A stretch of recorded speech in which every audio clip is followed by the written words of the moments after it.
Так, ладно, у нас маленько другая программа, не диджей Патриот Сип. Здравствуйте, господа, я снова в строю спустя неделю. Офигеть. Да, я вообще сегодня как бы постарался прям выйти в эфир, а вот недавно приехал. Ну что, начнем, так сказать. Завтра у меня делишки маленько будут, к вечеру только, наверное, увидимся. О, куда же без тебя, ну ё-моё. Ты, наверное, стрим тоже мой смотришь. Блять, весь день вообще вот тишина была, стрим запустил. Бррр. Приколист сосед. Так, в эфире ДКС, летаем на...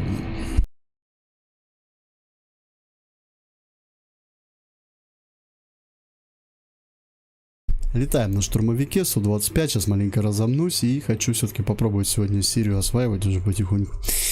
Вот, поиграем в миссии не моего авторства, потом поиграем в миссии моего авторства, ну, насколько хватит. Вот. Поехали. Погружаемся в полет. Так, сейчас включу, проверю.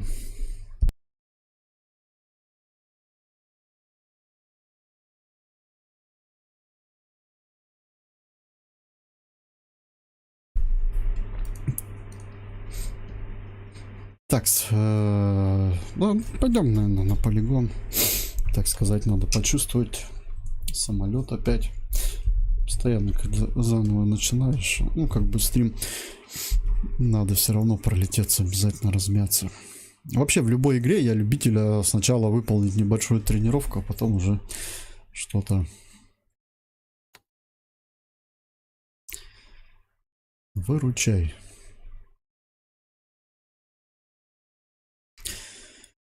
Так, блин, какую сегодня тренировку-то сделать? Надо еще тренировок создавать. Что уже эти тренировки мы уже налетали. Прям... Ну, давайте сегодня полетаем. Так как я планирую летать на самолете Су-25СМ, наверное, придется сейчас все-таки на нем пролететься. Значит, смотрите, разминка такая. Вылетаем на граче, на обычном, просто на полигоне, на маленьком. Атакуем цели. Так, для разминки. Когда ты там уже досверлишься до Европы, надоел, блин.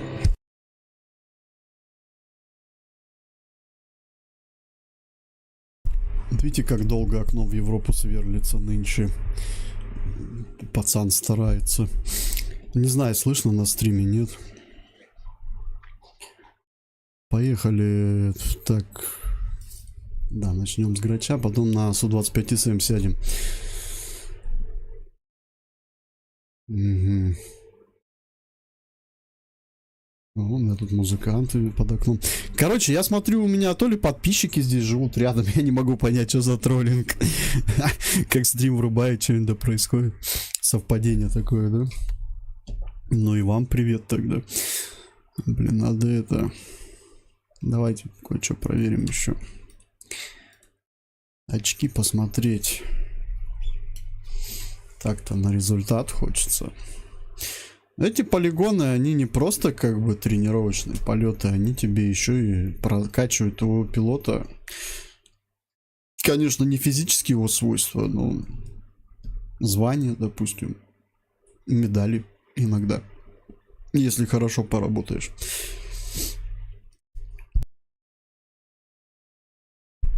Но для этого нужно, чтобы в каждой миссии были основные очки. Ладно. Первые цели, вторые. Из-за меня не видно, да? Вот эти очки. Вот здесь я их поделил. Всего 100 очков на миссию дается. Первые 40, вторые 40 и возврат 20. Вот надо проверить возврат.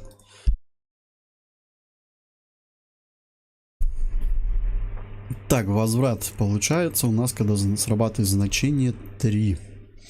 А 3 у нас значение срабатывает, когда у нас будет разбита колонна. А, так, завершение.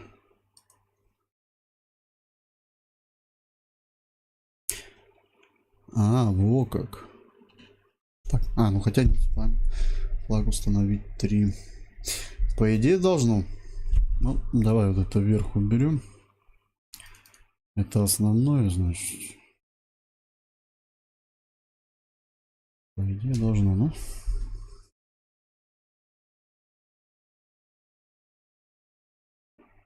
Можно на вторых целях уже сделать это значение. Ну, ладно. Все, вперед. Можно даже отсюда начать, наверное. Не, ладно, пойдем. Миссия готова, типа, пойдем на нее летать.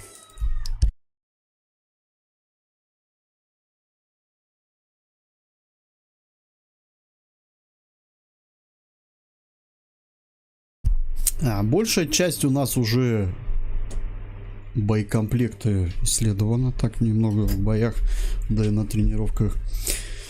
Вот, есть уже предположение, что брать, что не брать на миссии, потому что что-то нормально работает, что-то непонятное.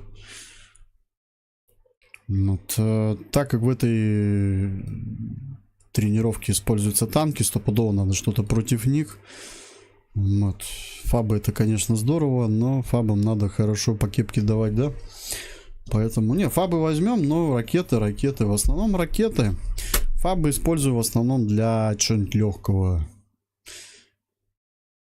По колонна какая-нибудь. Ну, из машин. Так, что можно взять?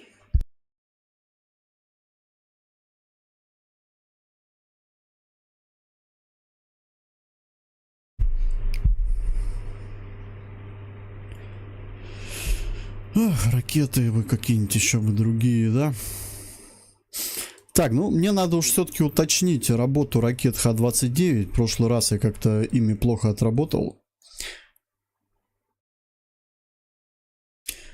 Х-25МЛ я хочу еще раз показать вам, что они кривые здесь в игре. Ну, может их обновили, не знаю, но навряд ли. Вот. И все-таки подстраховку С-25Л. Прикольно. Блин. Вот эту строчку лучше не нажимать, будет пусто. Я вот просто не могу понять, зачем они ее сделали первой. Могли бы ее куда-нибудь вниз туда спустить. Ну, ладно, я уже уверенно ставлю то, что я определился.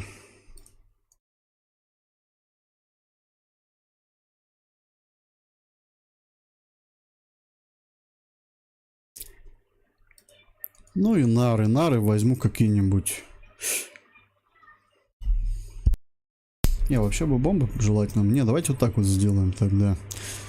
Ракеты МЛ сюда поместим. А здесь поставим бомбы. Бомбы будут у нас фабы. 500.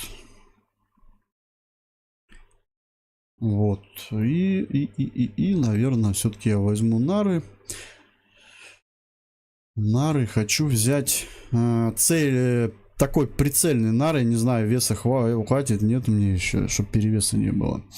Мне нравится нары. Вот этот беспламенный. С-24Б. 240 миллиметров, короче. Он один, но он как ракета, только ручного наведения и взрывается как нар. Ну, такой мощненький, я бы сказал. Но весомый. Нет, 13 что-то не хочу, я их мало. Ну, видишь, они классные, конечно. Но мне вот, если сравнивать их, допустим, с С-24Б, то он вообще один, но у него результата больше от него, чем от этих 13-х. Их там сколько всего? 6 штук, по-моему, 5-6, сколько их там? Вот, ну, как-то так, вот с этого разминочного начнем. Можно даже на всякий случай. Что тут, пресеты мои все поудалялись, я смотрю. Либо, хотя я сохранял, должны были быть. Ну, ладно, берем, создаем копию. И называем как-нибудь ударник 1, пускай будет. Все, вот он мой пресет. Если я, допустим, случайно даже нажал сюда, я могу потом сюда нажать и все.